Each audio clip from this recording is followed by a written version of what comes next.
Hello friend, welcome to A Nursing Classes. Today we are discuss about principle of psychiatric nursing. Patient is accepted exactly as he she is, मतलब जैसे कि patient है हम उसको वैसे ही accept करना है। उसमें भी मतलब उसको कुछ हमें जज नहीं करना, ठीक है, हमें नॉन जजमेंटल वहाँ पर होना है जो नर्स होती है। Accepting means being non judgmental. Acceptance convey the feeling of being love and care. Accepting का मतलब होता है कि जो नर्स है उसको नॉन जजमेंटल होना है, पर इंडिविजुअल या फिर पेशेंट को जज नहीं करना है। हम बोल सकते हैं कि जो एक्सेप्टेबल इस वे में करना है कि जो पर्सन है उसको लगे कि मतलब जो नर्स है उसकी ध्यान रख रही है, उसका केयर कर रही है, ठीक है। The nurse should be able to convey the patient that she may not approve everything what he does, but he will not be जज और reject because of his behaviour. मतलब कि जो कहने मतलब जो पेशेंट होते हैं, ठीक है, वो अलग अलग चीज़ें करते हैं, मतलब कुछ ऐसी भी चीज़ें करेंगे जिसको हम मतलब अप्रूव नहीं कर सकते हैं। जो नर्स होती है उसको ये नहीं कि हाँ ठीक है ओके, ऐसा नहीं कर सकते हैं। लेकिन हमें वहाँ पर जस्ट उसके बिहेवियर के अकॉर्डिंग उसको जज नहीं करना, ठीक है, ना ही उसको रिजेक्ट करना है कि हम उसको जज कर लिए। कुछ ऐसा काम किया उसने तो हमने उसको जज कर लिया पेशेंट को कि नहीं ये तो बहुत बुरा पेशेंट है, ये बहुत बदतमीज है, ऐसा नहीं, क्योंकि वो भाई मेंटली वो स्टेबल नहीं है, ठीक है। तो जैसा है हमें उसको वैसे ही एक्सेप्ट करना है। ये पहला हमारा प्रिंसिपल है। Acceptance is express in the following वे। अब एक्सपेक्टेंस हम मतलब एक्सेप्ट कर रहे हैं पेशेंट को, ये किस तरीके से हम उसको एक्सप्रेस कर सकते हैं। जैसे कि being non judgmental and non punitive, मतलब कि हमें जजमेंटल नहीं होना, जो नर्स है उसको जजमेंटल नहीं होना है। ऐसा भी नहीं कि अगर पेशेंट है उसने कुछ गलती कर दी तो उसको हम पनिश कर दिए, ठीक है। अगर ऐसे मान लो एग्जांपल पेशेंट को बोलें कि तुमको इस रूम के बाहर नहीं जाना है, लेकिन वो चला गया वो गलती से बाहर, ठीक है, क्योंकि मेंटली स्टेबल नहीं है तो चला गया वो। जैसे हम अपने वार्ड में गए वो भी चला गया बाहर निकल के, तो बाद में ऐसा नहीं कि हम उसको पनिश करेंगे, ठीक है। तो वहाँ पर पनिशमेंट नहीं देना हो कुछ, ना उसको जज करना है कि ये तो बहुत बदतमीजी, ये तो बात ही नहीं माना मेरा, ऐसा कुछ नहीं, ठीक है। Being sincerely interested in the patient, और अगर ना पेशेंट के लिए जैसे कि केयर के लिए इंटरेस्टेड रहना हमें, ऐसा नहीं कि अब पेशेंट का केयर ही नहीं कर रहे हैं इस वजह से। रिकॉग्नाइजिंग फीलिंग विच पेशेंट में एक्सप्रेस, पेशेंट जो फीलिंग एक्सप्रेस कर रहा है, अगर वो गुस्सा है तो उसको पहचानना है, अगर वो खुश है तो उसको भी पहचानना है, उसको महसूस करना है, ठीक है। ये हमारा काम, ये नर्स का काम है कि उसको वो रिकॉग्नाइज करे। Talking with A purpose, need and interest, जब भी हम पेशेंट से बात करें तो वो क्या होना चाहिए, वो इंटरेस्टिव होना चाहिए, मतलब ऐसा भी लगे कि पेशेंट हमसे बात करना चाहे और उसकी एक हम बोल सकते हैं वो नीड होनी चाहिए, ठीक है। ऐसा नहीं कि बिना मतलब की बात करें, उसका एक पर्पज होना चाहिए। अगर जो कम्युनिकेशन हो रहा है नर्स और पेशेंट के बीच में वो ज़्यादातर थेरापेटिक कम्युनिकेशन ही होता है, तो वो पर्पजफुल होना चाहिए, ठीक है, कहने का मतलब है। गुड लिसनर, जो नर्स होनी चाहिए वो गुड लिसनर भी होनी चाहिए, कि जो पेशेंट बोल रहा है उसकी बातों को अच्छे से सुनो, क्योंकि तभी जो मेंटली पेशेंट है वो आप पे ट्रस्ट करेगा, ठीक है। Permitting patient to express strongly hold feeling, और पेशेंट को अलाउ करना चाहिए कि जो अपने अंदर अपने फीलिंग को दबा के रखा हुआ है उसको वो एक्सप्रेस करे, उसको बताए। तो इस तरीके से हम पेशेंट का मतलब एक तरीके से ट्रस्ट जो है वो गेन कर सकते हैं और हम उसको एक्सेप्ट कर सकते हैं कि जैसा कि वो है। तो यहाँ पर इस लाइन का कहने का यही मतलब है कि जैसा पर्सन है उसको वैसे ही एक्सेप्ट करना है हमें। पेशेंट के लिए कोई भी जजमेंटल हमें नहीं होना है, ना ही उसके बिहेवियर को लेकर, ना ही उसके एक्शन को लेकर। नेक्स्ट बात करते हैं, हमारा जो सेकंड प्रिंसिपल है वो क्या कहता है, using self understanding as a therapeutic tools, मतलब कि जो नर्स है, ठीक है, उसको खुद की जो अंडरस्टैंडिंग है, जो हमारी खुद की अंडरस्टैंडिंग है, उसको एक टूल्स की तरह यूज करना है, जिससे कि पेशेंट का हम केयर अच्छे तरीके से कर सके, पेशेंट को समझ सके, ठीक है।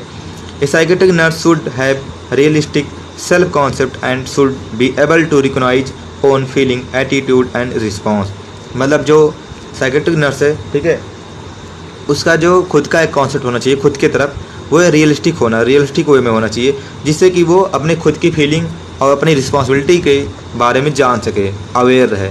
उस her ability to be aware and accept her own strength and limitation in other person too, मतलब कहने का मतलब है कि उसके अंदर इतनी एबिलिटी होनी चाहिए कि वो खुद की फीलिंग को, अपनी लिमिटेशन को वो जाने, अवेयर है उससे, ठीक है। अब इन सब का यूज करके वो पेशेंट के लिए अच्छे से केयर वहाँ पर दे सके। तो हम बोल सकते हैं कि वही कि जो नर्स है खुद की अंडरस्टैंडिंग को इतने अच्छे लेवल तक या फिर अच्छे तरीके से यूज करे कि वो पेशेंट के लिए लाभदायक हो, ठीक है।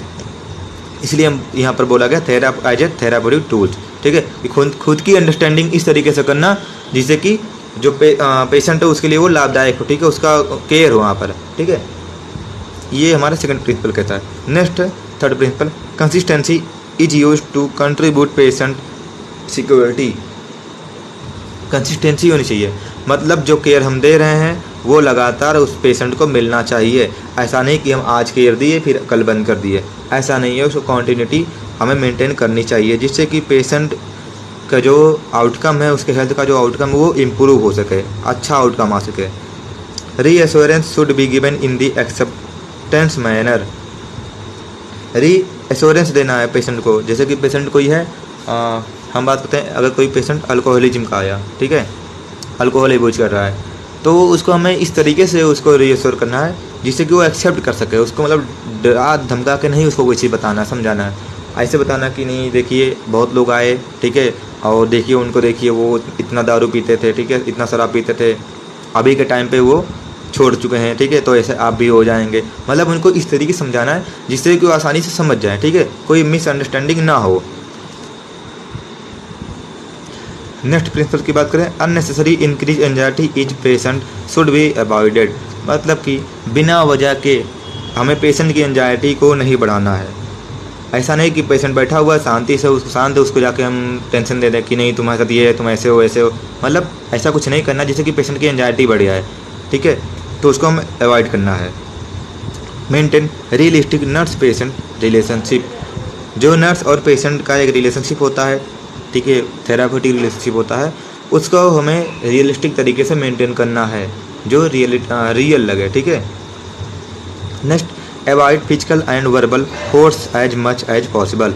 जितना हो सके उतना हमें फिजिकल या फिर वर्बल फोर्स का यूज नहीं करना है, हमें अवॉइड करना है। मतलब कि अगर कोई पर्सन है या कोई पर्सन की मतलब पेशेंट है, अगर वो कुछ गलत कर दिया थे, उसका बिहेवियर कुछ अल्ट्रेशन है बिहेवियर में, कुछ हमारी बात नहीं मान रहा है, तो उसको हम ज़बरदस्ती नहीं करेंगे, ना इसको कुछ वर्बली उसको बोलेंगे, ठीक है, मतलब ये समय में अवॉइड करना है। तो ये प्रिंसिपल है मेंटल हेल्थ नर्सिंग का। नेक्स्ट है, nursing care is centre on a patient as a person not on this control of symptom. मतलब कि जो नर्सिंग केयर होना चाहिए वो पेशेंट सेंटर होना चाहिए, केयर वहाँ पर सिम्टम सेंटर नहीं होना चाहिए। क्योंकि होता क्या है, एक ही डिसीज के दो पेशेंट है हमारे पास, एक ही डिसीज के दो पेशेंट है, दोनों पेशेंट की जो नीड होती है पर टाइम वो अलग अलग हो सकती है, तो हमें उनके अकॉर्डिंग देना है वहाँ पर, ठीक है, ट्रीटमेंट या फिर केयर। ऐसा नहीं कि मान लो जैसे कि कोई डिसीज है उसमें पेन हो रहा है पेशेंट को, तो ऐसा नहीं कि दूसरे पेशेंट को भी पेन हो रहा है होगा उस टाइम पे, क्या पता उसको कुछ और दिक्कत हो रही हो, उसके यूरिनेशन में कोई दिक्कत हो, यूरिनेशन फ्लो में कोई दिक्कत आ रही हो, या उसको हेडेक हो रहा है, इसका बैकएक हो रहा है, ठीक है, दूसरे पेशेंट का, तो हमें वहाँ पर पेशेंट सेंटर केयर देना है बेसिकली। ये हमारा प्रिंसिपल है। फिर नेक्स्ट है, all explanation of procedure and other routine are given according to the patient level of understanding. मतलब कि जो भी प्रोसीजर हम करने जा रहे हैं या फिर जो भी रूटीन केयर हम देते हैं पेशेंट को, वो हमें एक्सप्लेन करना है। अब कोई पेशेंट अनकॉन्शियस है, ये भी आएगा क्वेश्चन कि अब कोई पेशेंट अनकॉन्शियस है उसको कैसे देंगे, वहाँ पर उसकी बात नहीं हो रही भाई। यहाँ पर जो पेशेंट कॉन्शियस है, जो समझ सकता है, जिस लेवल का उसका माइंड स्टेबल है, ठीक है, उसको उसके लेवल के अकॉर्डिंग वहाँ पर बताना है कि हाँ अब आपके साथ ये होने जा रहा है, हम आपको ECT देने जा रहे हैं, आपको ये मेडिसिन देने जा रहे हैं, आपकी थेरेपी होनी है, उसको उतना चीज़ें बता देना है कि हम करने क्या जा रहे हैं, ठीक है। जिससे कि क्या होगा ना, उसकी एंजाइटी मतलब अचानक से अगर हम लेके पहुँच जाएंगे ECT रूम में, तो वो भी भाई NGS हो जाएगा कि ये कहाँ आ गए हम। तो मतलब हमें एंजाइटी को अवॉइड करना है जिससे कि वो डरे भी ना। तो हमें जो भी करेंगे उससे पहले हमें वहाँ पर उसको एक्सप्लेन करना है। नेक्स्ट है, मेंटेन कॉन्टैक्ट विथ रियलिटी। ये तो सबसे मेन ही है कि जो पेशेंट है उसको हमें रियलिटी में मिलाना, रियलिटी में जीना उसको। ऐसा नहीं कि वो फैंटेसी वर्ल्ड में अपने लगा हुआ है, ऐसा नहीं, उसको कॉन्टैक्ट रखना उसका रियलिटी से, ठीक है। ये थे हमारे कुछ 10 प्रिंसिपल, ठीक है, मेंटल हेल्थ नर्सिंग के, जो कि बहुत ही इंपॉर्टेंट है।